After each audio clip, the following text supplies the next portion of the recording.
Good evening. Today is December 28, 2020, and this is the 33rd episode of New Paradigms. I'm your host, Sargis Sangari. Before I begin our last show of 2020, I would like to take this time to wish all of you and all of our listeners a blessed Christmas and offer my prayers for a Happy New Year. Our family and the friends of New Paradigm understand the difficulties that our nation, our community, especially you, had to face in 2020 given the coronavirus pandemic. It is our hope and our prayers that you and your loved ones can once again enjoy the holiday season under these difficult circumstances, and that you will continue to move forward with all the blessings you can garner in the coming new year. My guest tonight is my good friend, Michael Pregent, who is the leading expert in our country on the Iranian Revolutionary Guard Corps, IRGC, and the Quds Forces.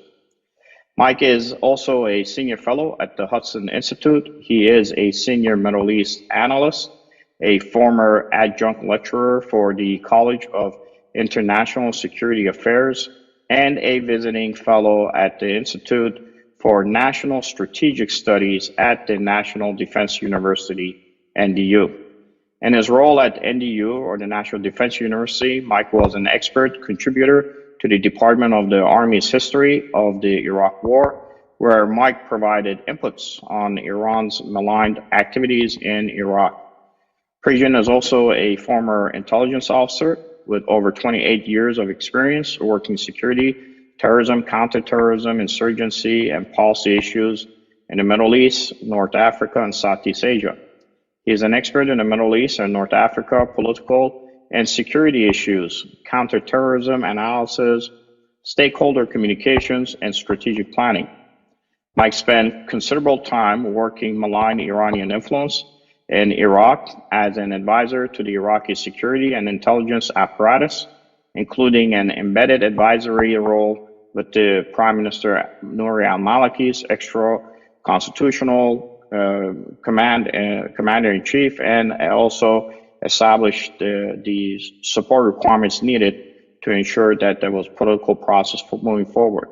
Pregent also served in Desert Storm and Desert Shield, better known as the First Gulf War from 1990 to 1991. He served as a liaison officer in Egypt during the 2000 Intifada, as a counterinsurgency intelligence officer at CENTCOM in 2001, and more importantly, as a company commander in Afghanistan in 2002.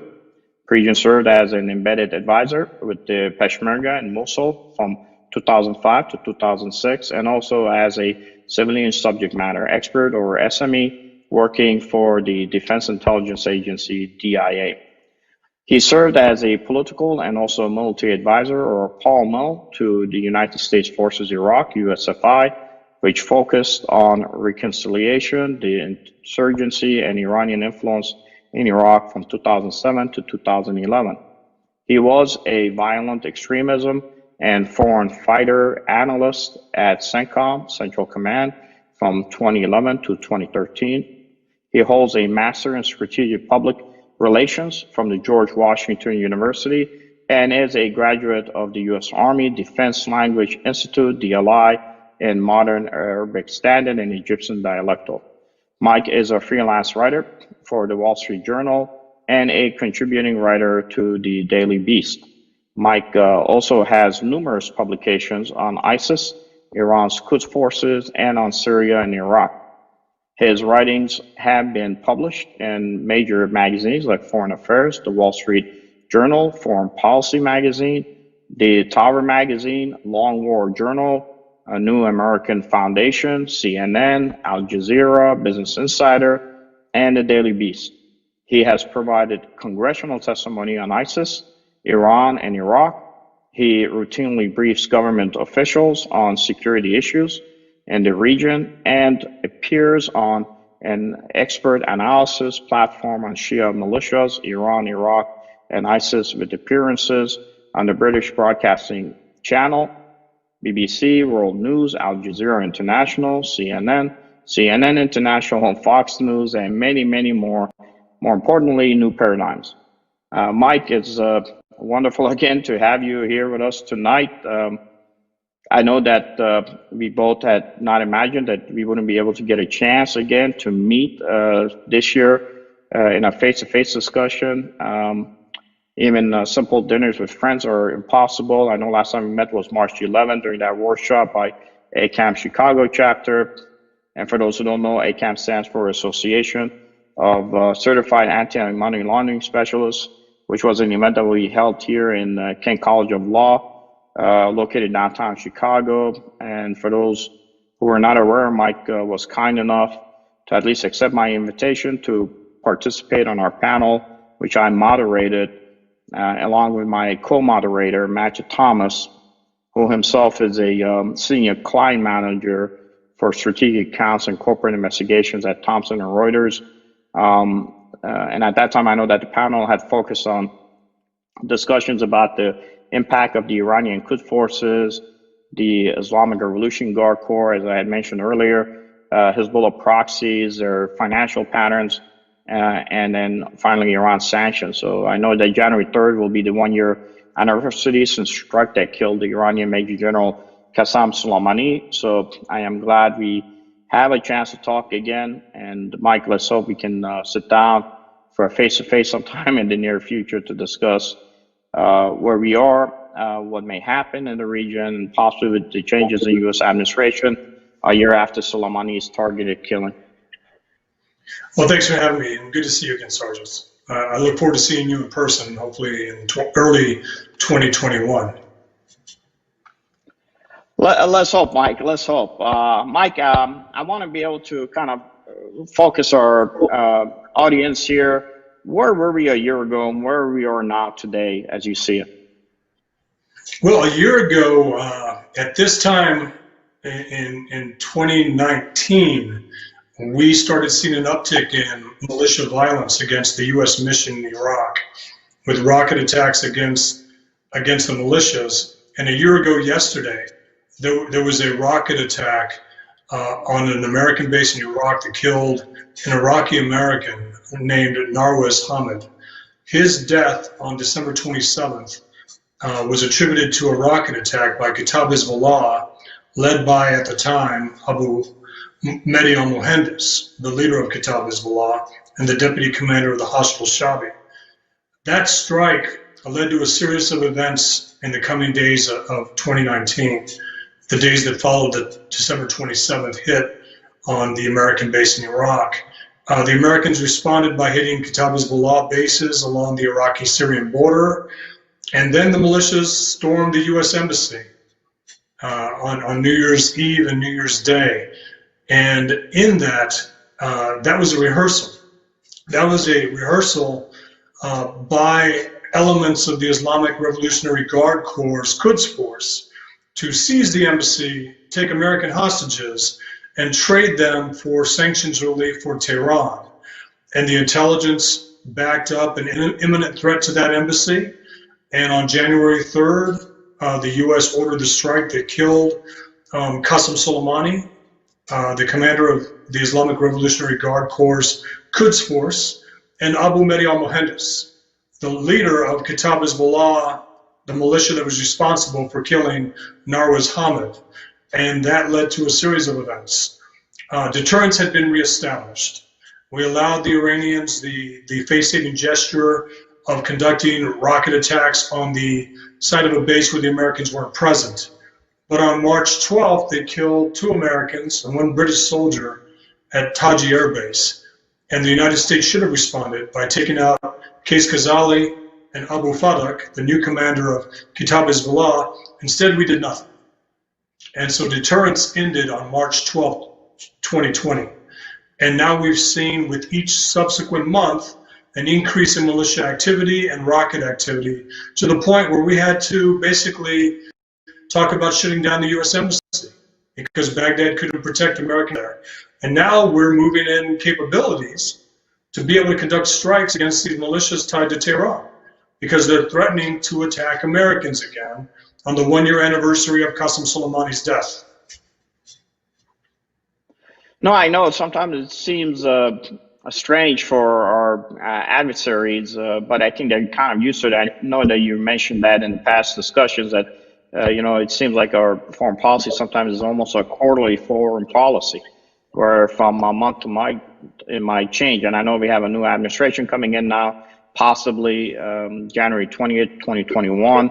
I had written an article in the Near East Center for Strategic Engagement, simply asking the question that if Joe Biden decides to enter the presidential race, is he going to be able to accomplish the remaining foreign policy for Obama administration? And I know that he's now starting to bring some of those individuals that were in the Obama administration back into the fold. I do want to go initially look at a congressional testimony that you gave, and once we look at that, we'll come back and have a little bit more of a discussion on the kind of leading question that I kind of laid out there right now. So let's go ahead and look at the discussion you had with the congressional testimony. Mr. Chairman, Mr. Pregent, let me ask you, all the bureaucratic processes that were added, given under the Obama administration, can you address, through the national security team, can you address how that impacted the military? Well, commanders were being questioned by aides in the National Security Council whether or not they should actually go forward with a target. One of the biggest complaints coming from combatant commanders was that they weren't necessarily trusted to make those decisions. And initially, again, we talk about aircraft flying with munitions that weren't able to drop their bombs when they actually had targets of opportunity on the ground. The biggest complaint is the targets of opportunity. That's a small window in which a commander has an opportunity to hit ISIS and hurt it. And when you have to call back to D.C. to ask permission to do it because there happens to be an oil tanker in the convoy, the ISIS convoy, well, that not only allows that target of opportunity to go away, but it sustains a terrorist organization. Remember, ISIS early on in 2015 was estimated to receive, what, $500 million a year in the illicit oil trade. And that's because they were able to simply move during the daytime. Initially, one of the biggest problems with the ROE as it relates to getting permission from D.C. to do something was that ISIS could move around freely during the daytime without being hit. Those convoys flying black flags after taking territory should have never been allowed to take place or to move without being hit. And the biggest complaint was they had to get permission from D.C. All right, so you're saying our commanders were not trusted. And so, and with that, the National Security Council, they were actually making decisions about strikes rather than our leaders on the field. Right. They were delaying the decisions, which made the targets of opportunity go away, and then they were questioning whether or not they should be attacking convoys with oil in them anyway. All right, this is insanity to me. All right, so what other decisions was the National Security Council making that should have been made by our commanders on the field? Well, I can only contrast the difference between the Obama and Trump administrations. Combatant commanders now can make those decisions on the ground. They're able to use lethal force to degrade ISIS, to defeat ISIS, and they're trusted. And that should be no surprise. Both H.R. McMaster and Secretary Mattis were both combatant commanders in Iraq.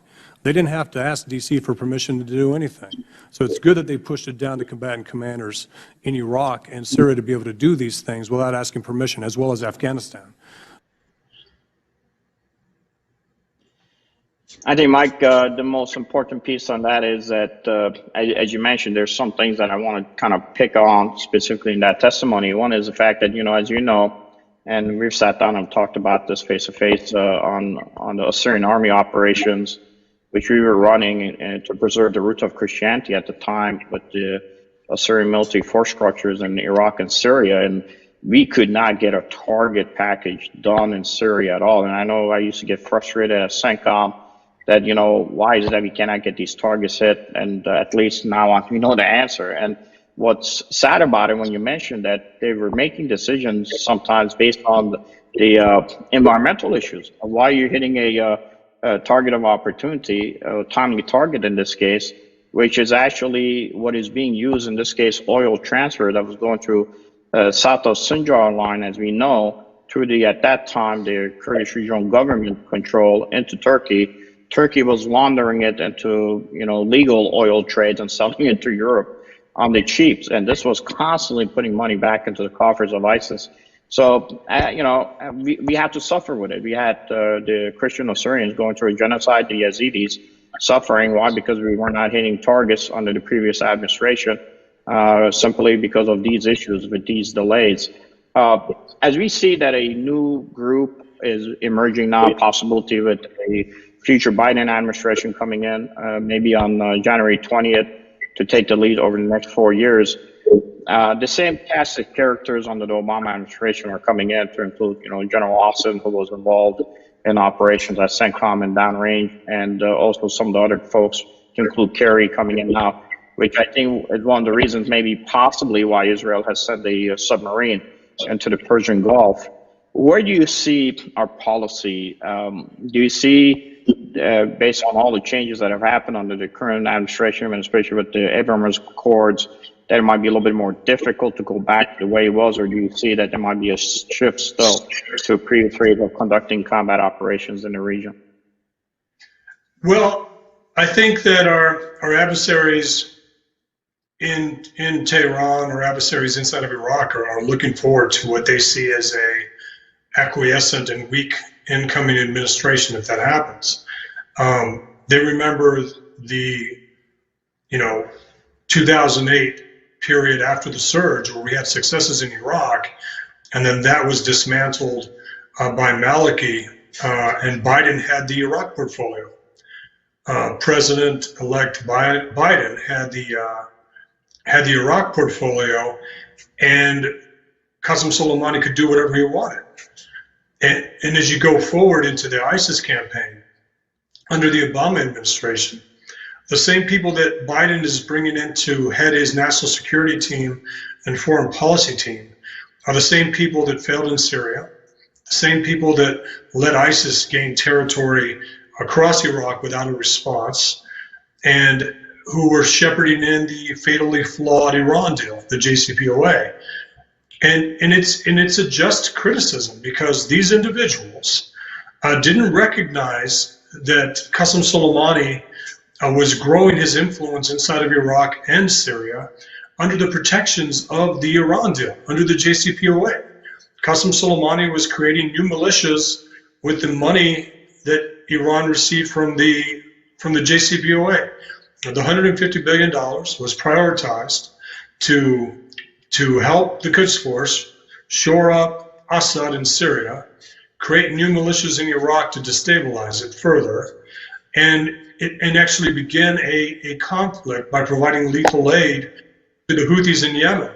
So this is the same team that pressured the Holocaust Museum in Washington, D.C. not to have a Syria wall inside the museum that would talk about the 500,000 plus Syrians that were killed under Assad and under the Obama administration due to inaction. And this is the same group that now is being messaged by Tehran, by Moscow and Beijing as an acquiescent team that will come in, and these adversaries will be able to do whatever they want. No, look, I know that a lot of people don't tie these together, but Iran is part of the Shanghai Cooperation Organization, which is led by China. I know Beijing right now is trying to basically purchase Iran to the tune of $400 billion. And I don't know if a lot of people know how much effects China has within Iran, and I'm sure that the relationship that the next administration, if it is a Biden administration, will have with Iran will be directly influenced based on its relationship with China. How do you see China's influence, I should say, inside of Iran itself? And can you kind of tell us where that would lead with a possible China and Russia effects when it comes to competition for Iran? Sure. We have to remember the beginnings of the Iran deal. Russia and China signed on to the JCPOA to exploit Iran's economy, hoping to exploit Iran's oil reserves and hoping to get the regime to spend a lot of money on new weapons contracts. So China talked about selling advanced fighter jets to the Islamic Republic in exchange for signing on to the JCPOA, and also wanted a stake in its oil. Russia did the same thing. But with this $400 billion package that's supposed to go to the regime over 18 years, it won't do anything to help the regime. $18 billion over 25 years will do nothing to support a $400 billion economy. The Chinese are building infrastructure for China. The Chinese are building 5G towers for China. When China does come in and upgrade Iran's infrastructure, it will be for China's use. They will not hire local workers. They will not hire Iranians to actually work on these projects. They'll bring in their own workforce, a workforce that in many cases are in internment camps inside of China. This is the way China operates. And even hardliners within the regime are opposed to this deal because they see it as another giveaway by a desperate, isolated regime, much like the water rights that the regime gave away to Russia. So it's a very unpopular deal. We shouldn't expect China to help Iran target the United States. They will sell it more advanced missiles and more advanced rockets, and that should be concerning. But China doesn't view Iran as an equal partner. Neither does Russia. Both Russia and China view Iran as something to take advantage of, view the regime as weak and isolated and ripe for being taken advantage of. And that should give the regime pause. They're more isolated than they think if their only true friends are Russia and China. And I think you're right. I said, people that are looking to come to their aid, they're like the loan shark that's going to charge you crazy interest on money and then make threats until they get it back or take something else in exchange.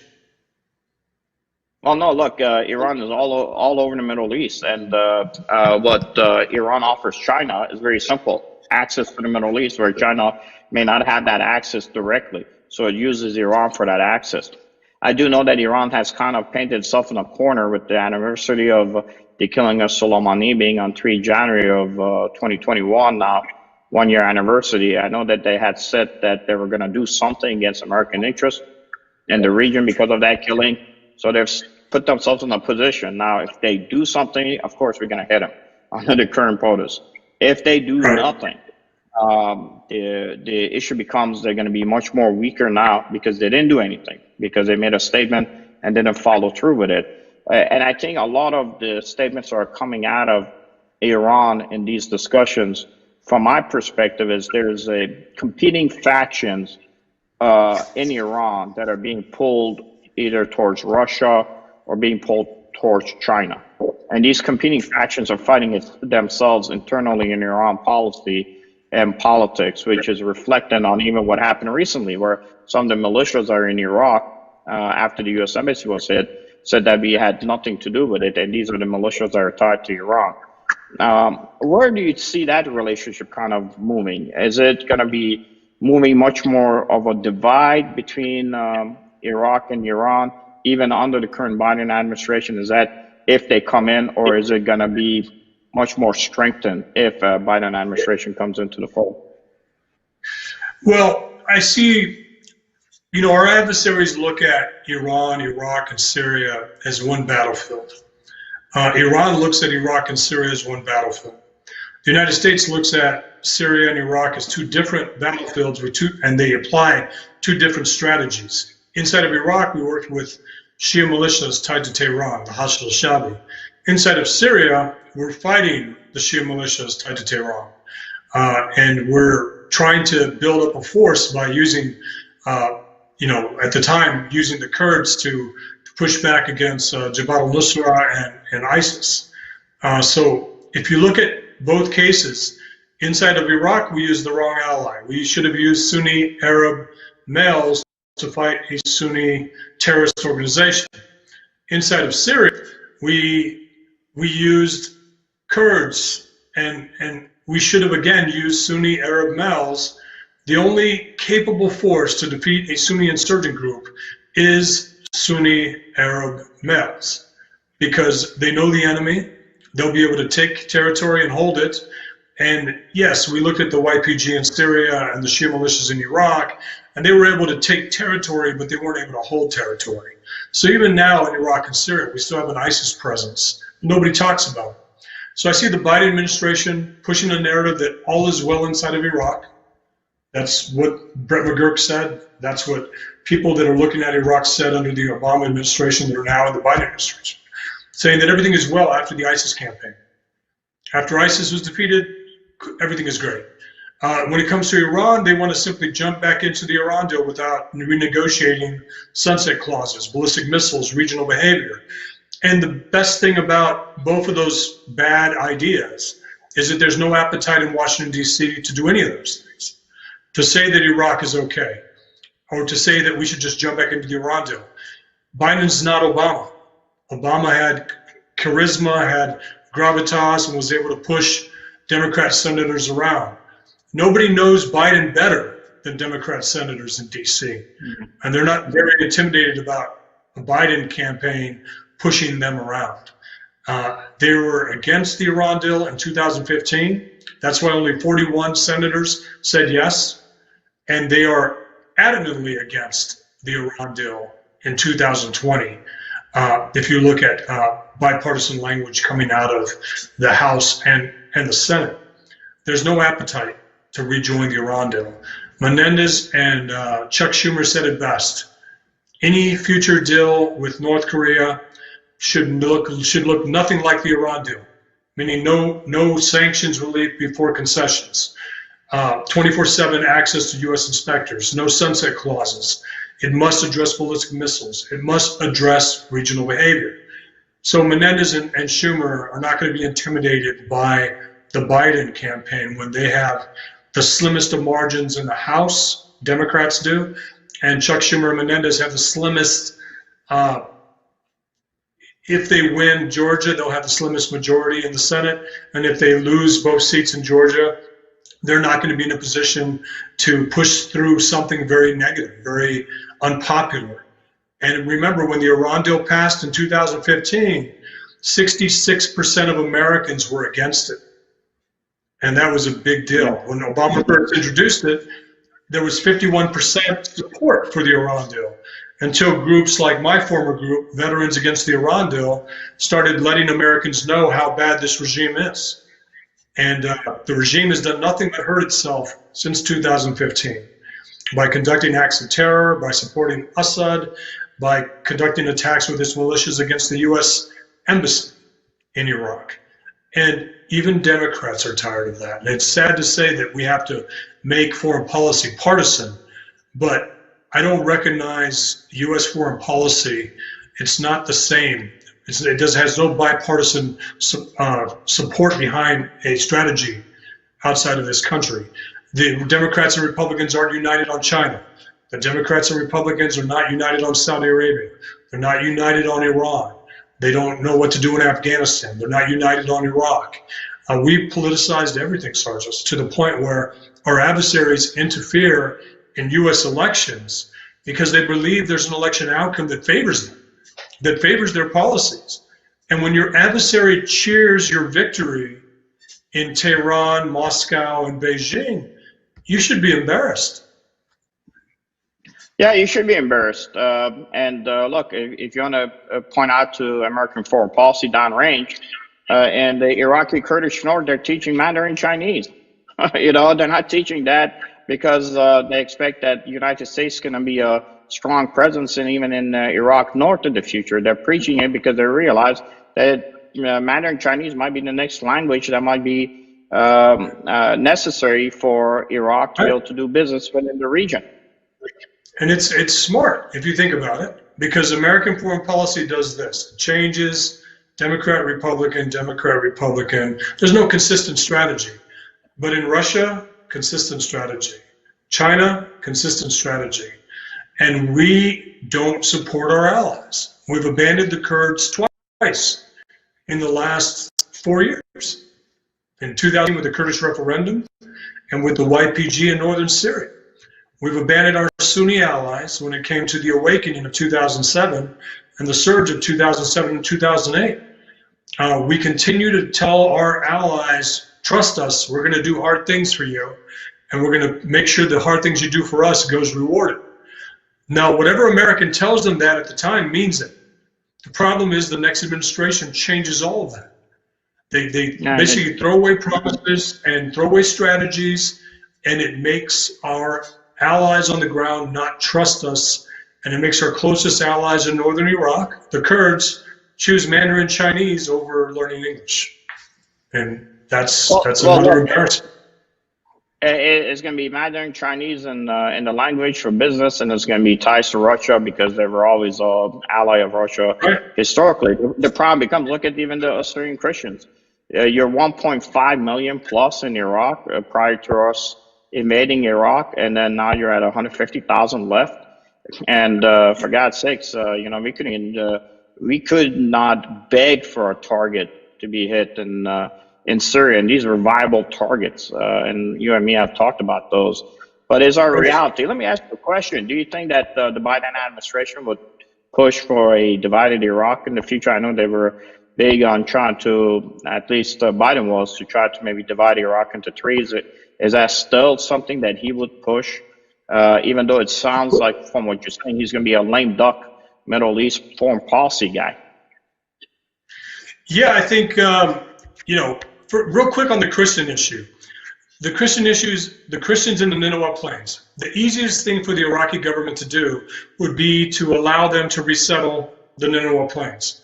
They don't change elections. They don't have enough of a coalition to affect who the prime minister in Iraq is or who's in the Council of Representatives.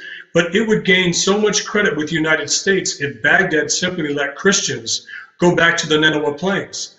That should tell the United States something. We do not have a partner in Baghdad when the easiest ask that we have is met with such resistance and nothing is being moved. If they can't move on a simple issue like moving Christians back to the Nineveh Plains, how can we expect them to move on militias tied to Tehran? No, look, Mike, they can. And to be honest, their constitution is an Islamic constitution. We established an Islamic constitution for them. We helped them write it. And in that, every time a member of the parliament of Iraq, whether it be a Christian or anybody, puts anything into paper, pen to paper, it takes a religious leader in the Islamic institution to say no, because it doesn't meet our requirements under Islamic law. And then there you go. Right now you have individuals from various different groups that are being resettled in the Assyrian Nineveh Plain, and none of them have an interest of the Assyrian Christians coming back. Every time one of the villages that the Assyrians have is reestablished by these outside groups that are ethnic Shia, right now in majority, they build a mosque and that's it. You're not going to be able to replace that with a church in the long run.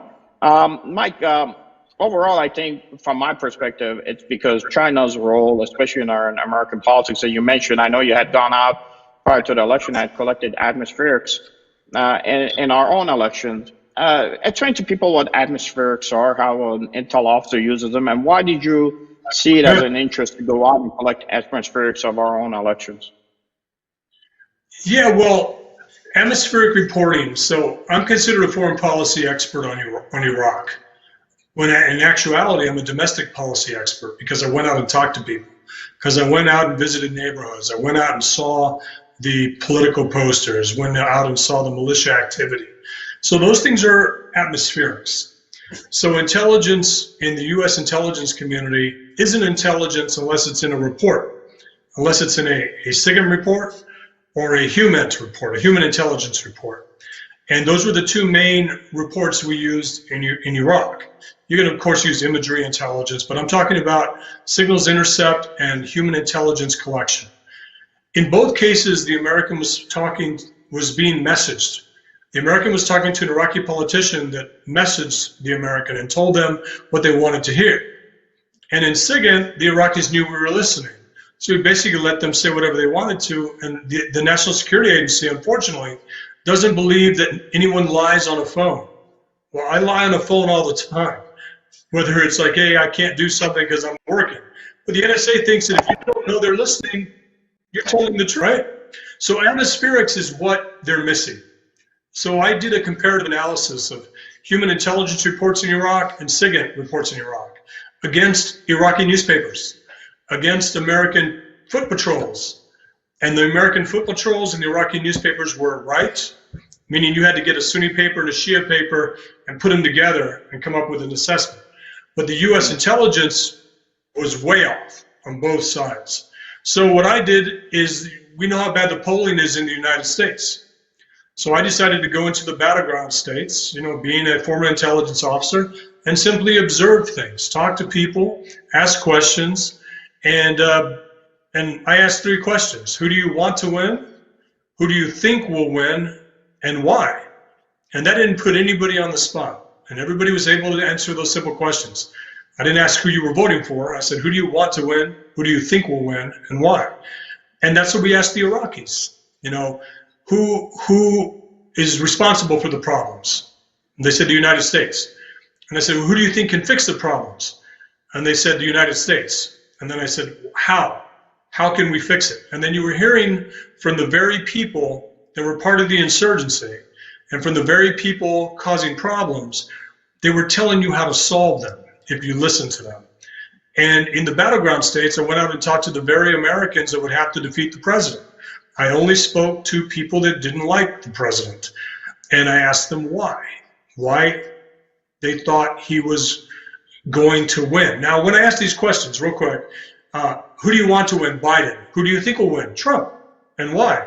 It was the economy, it was the draconian lockdowns in these Democrat-controlled states, and it was the violence on American streets.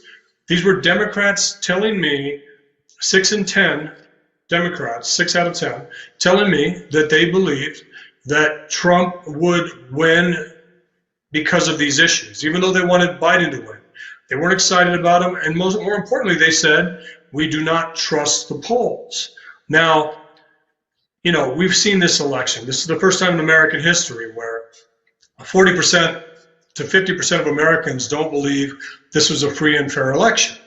Well, as a country that has a very robust foreign policy, we go in and tell countries how they should hold free and fair elections. And I think even if you look at our adversaries, they wink and they smile at the 2020 election because they know now that we've kind of discredited ourselves with the way this was conducted. An election should always instill confidence in the American voter. And this is not 2016 where a small percentage of Americans thought that Russia handed an election to Trump. This is 2020 where 70% of Republicans and 30% of Democrats believe something was wrong with this election. And that is huge. If 4 in 10 Americans don't trust this election process of 2020, that's very concerning. And that's very concerning for a country that has our financial status, that has our credibility, position on human rights and free and fair elections, to have that thrown in doubt. And, as a former intelligence officer, we look at countries that are corrupt. We look at countries that have bad elections, and we see indicators, and we see red flags. And we see those red flags and indicators from hostile intelligence agencies and from foreign governments interfering in an election. You have to look in the mirror. You have to turn the focus back at your own country to see if we have to get this right. If we don't get this right, how can we tell other countries how to do this? And so that's something that I worked from September, and I'm still working on that today. There is a connection to U.S. foreign policy, meaning we can't project credibility and project a position of telling countries how they should be when we ourselves shelve the Constitution and shelve existing laws if we don't like the candidate or if we don't like the president. And that's not something we should do. Well, look, I tell everybody, and I tell the Assyrian community, and I tell the anybody from the Iraqi community, I tell them, look, those communities are a microcosm of what America is dividing into. I ran as a Republican here in the 9th Congressional District $43,000. We got around 107,000 plus votes. I know myself, there's like 30,000 votes there you can't even account for. But the issue becomes that when you break into tribalism, this is what happens. You know, political organizations and political structures become much more important, the bureaucracies, than the aim of America in itself. And unfortunately, we are where we are today. We have to either, I don't think you could fix these chinks in the armor. And when you say that 4 out of 10 don't trust American politics, especially when they're being bombarded that it was a fair and free election by majority of the news media and social media out there, and they don't trust it. Imagine if the real information was put out there for them to try to digest. And now you have to turn around and conduct foreign policy in the region. Yeah, no one hurt themselves more than the U.S. press and U.S. pollsters. The United States press and our media, they've almost gotten to the point of, if they say it's not true, Americans are going to believe the opposite. That's how much credibility they've lost. When the media says, oh, that's not true, or it was a free and fair election, or that has been debunked, Americans are saying, not good enough. It's not good enough that you say it. We don't believe it. And the media will likely pay a price over the next year, especially if we see the contrast between a 2020 press corps and a 2021 press corps under a Biden administration. It's going to be glaringly obvious how partisan, how they have ceased to be the standard for truth.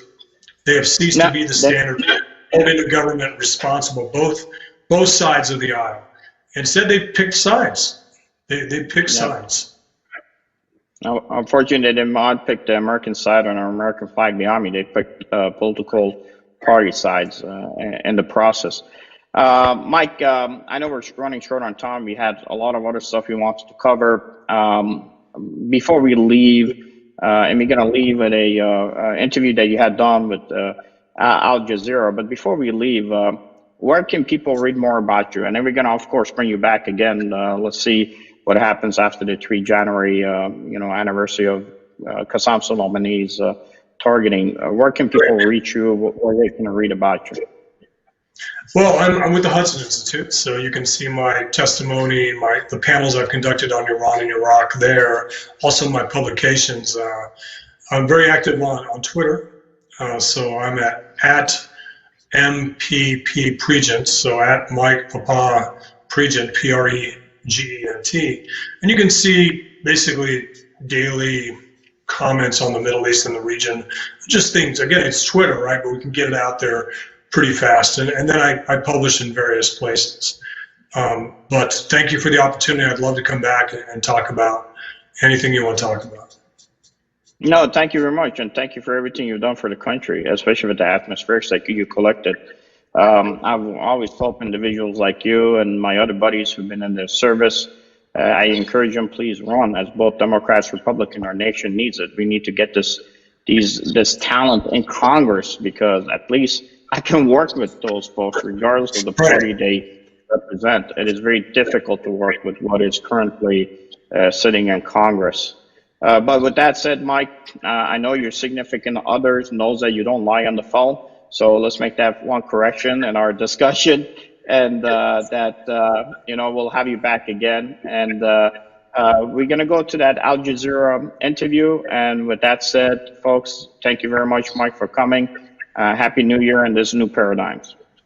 Michael Pregent, who's on Skype for us, a Middle East analyst and senior fellow at Hudson University. He's also a former U.S. intelligence officer and military advisor who's served extensively in Iraq. Thanks for joining us on Skype.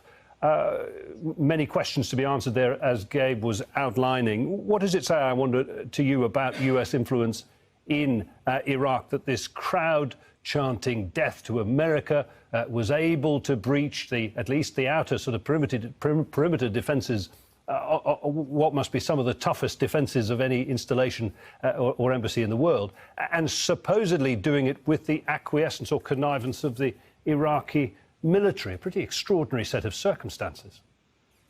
Yes, there's video. And thanks for having me on, gentlemen. There's video showing the militias. These aren't Iraqi protesters.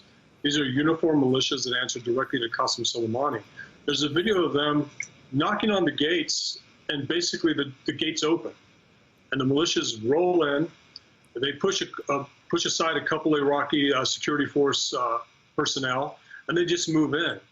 If you look at the individuals in the crowd outside of the U.S. Embassy compound, two of them are designated terrorists, and that's Qais Khazali and Abu Mahdi al-Mohandes, the leader of Kataib Hezbollah, the militia that's not only killed Iraqi protesters in Tahrir Square, but is responsible for killing the American at the K-1 airbase. But not only that, attacking an Iraqi airbase and injuring Iraqi security forces. Now, this government needs to decide, is it an ally of the United States in the fight against ISIS, or is it a puppet state of Tehran, specifically Qasem Soleimani and the supreme leader? Because instead of condemning a designated terrorist organization like Kataib Hezbollah, it condemned the United States for selecting a target on the border between Iraq and Syria, where Kataib Hezbollah has been moving rockets and missiles into Syria to fire at Israel. That's the target we selected. We could have selected more controversial targets, but that's the target we selected. Today's demonstrations are orchestrated by Qasem Soleimani. They were facilitated by the Iraqi government. And this militia conglomerate, they represent the largest voting bloc in Iraq's Council of Representatives, the Bina Party. And they decide who the next prime minister will be. They will decide the future relationship with the United States. And they're all trying to pressure the other parties to exit the U.S. based on this attack against Iraq's sovereignty, when the only attack against Iraq's sovereignty has actually come from Iran. You talk about this being a government that's got to make up its mind where it wants to put all its eggs, if you like. What are its competing interests on the ground? Where are its interests best served, as you see them, with the United States or with Iran? Well, they've had the luxury of having both. The U.S. has secured $30 billion in loan guarantees. The United States provides training, equipment, money, and intelligence to an Iraqi security force that has been co-opted by Qasem Soleimani's militias. There are photos today of Iraqi security force members vandalizing the embassy. Qasem Soleimani's militias have said we can wear any uniform within the Iraqi security forces. The United States has an opportunity here to tell Baghdad we will stop the U.S. train and equip program, we will not guarantee loans that will help rebuild your economy, and we will show a disfavor campaign towards Baghdad while supporting the protesters. Again, the protesters outside of the green zone are protesting the very same militias that have been killing them that are protesting outside the U.S. embassy. They want Iran out. They say things like, Iraq hurra, Iran bara, which means Iraq is free and Iran should be out. We need to listen to them.